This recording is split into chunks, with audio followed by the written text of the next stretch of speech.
Hi, hello friend, it's Ima and I'm back with another video.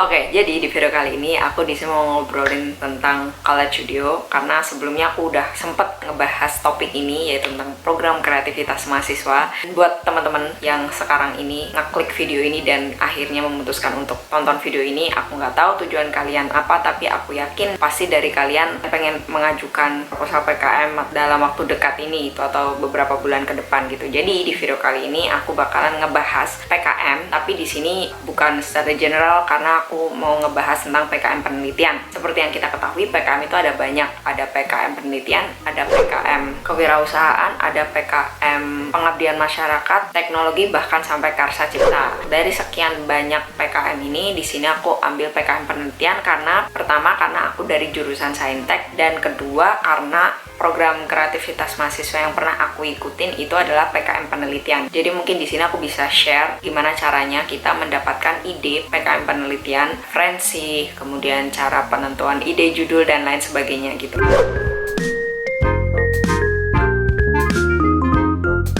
Yang pertama, sebelum kita itu menentukan ide penelitian, kita harus cari terlebih dahulu tema, topik apa yang ingin kita ambil. Nah, tema atau topik yang ingin kita ambil itu berdasarkan apa yang kita kuasain. Misalkan di sini, karena di sini aku jurusan pertanian, aku coba kulik nih, pertanian apa sih yang sekarang ini topiknya itu lagi banyak dicari dan banyak dibutuhkan.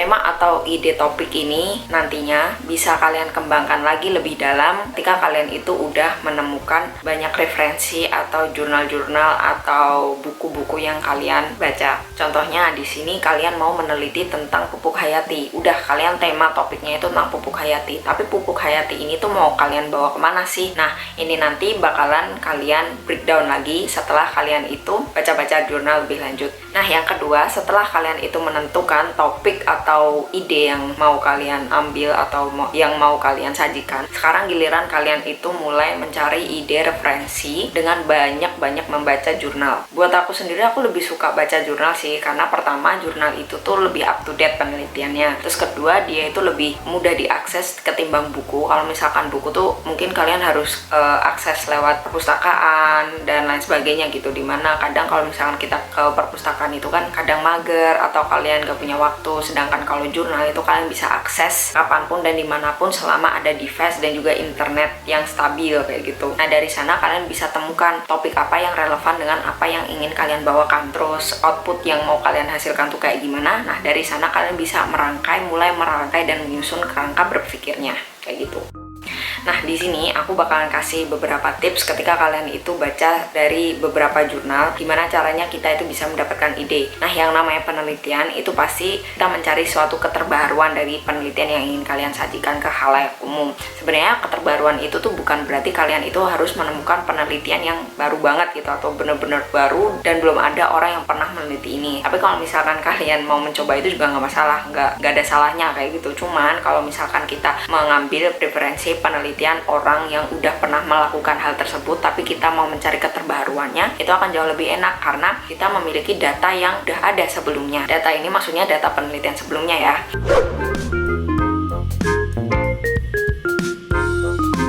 Kalian itu bisa mencari keterbaruannya dengan cara mencari kombinasi, entah itu kombinasi dosis, faktor, parameter lainnya, dan lain sebagainya. Nah, itulah kenapa kita itu penting banget buat baca referensi atau banyak bacalah dari literasi manapun, mau itu jurnal, mau itu buku, mau itu proceeding, dan lain sebagainya. Karena itu akan ngebantu kita mau membuat percobaan apa sih yang bisa kalian hasilkan datanya, kayak gitu.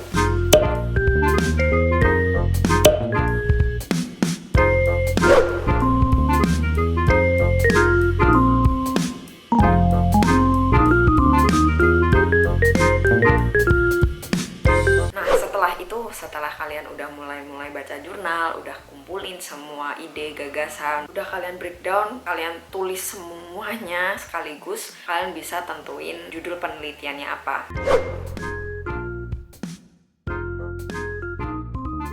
Dalam penentuan judul itu yang paling penting adalah sesuai dengan kaidah penelitian yang ingin kalian uji. Di sini pemilihan diksi itu juga sangat penting karena diksi itu mempengaruhi metodologi kita. Contohnya, karena dulu aku pernah punya masalah ini ya. Misalkan hasil produktivitas tanaman padi dan juga kualitas hasil tanaman padi.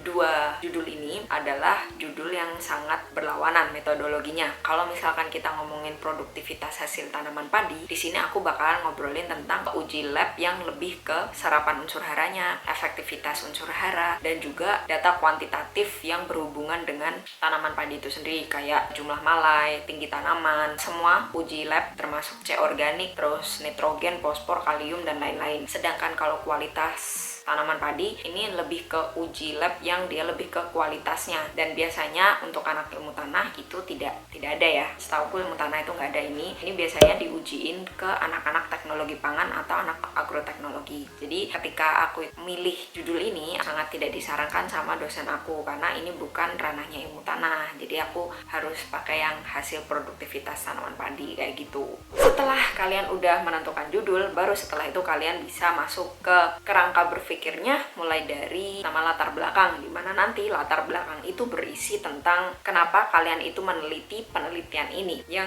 artinya kalian harus breakdown apa aja alasan yang ingin kalian kaji, urgensi penelitiannya ini untuk apa dan untuk siapa sih, dan juga keterbaruan apa yang ingin kalian sajikan di hasil akhir dari hipotesa penelitian kalian. Sedangkan untuk rumusan masalah dan juga tujuan masalah, sebenarnya aku udah pernah bahas juga di videoku yang lama tentang program kreativitas mahasiswa, tapi di sini aku bakal jelasin lagi. Kalau rumusan masalah itu adalah pertanyaan yang melandasi dari kenapa kalian itu meneliti ini, sedangkan tujuan itu berisi tentang jawaban dari rumusan masalah yang kalian buat. Dan baru yang terakhir, kerangka berpikir tentang metodologi penelitian. Untuk metodologi penelitian ini berisi tentang bagaimana cara kalian menentukan sampel atau pengambilan sampel, bahkan olah data, dan semua itu harus lengkap, semua harus kalian tuliskan metode apa yang ingin kalian pakai, yang kalian gunakan. Jangan sampai kalian itu bingung dengan metode yang kalian gunakan sendiri. Nah, di sini mungkin aku kasih contoh sedikit ya. Jadi kalau misalkan di bidang aku ada salah satu metode untuk mengekstraksi atau untuk meneliti tentang kandungan bahan organik, di mana kandungan bahan organik itu yang diteliti itu adalah C organik. Untuk menentukan metode ini, kita itu biasa menggunakan dua metode. Yang pertama itu metode untuk tanah yang dia itu bersifat masam, atau metode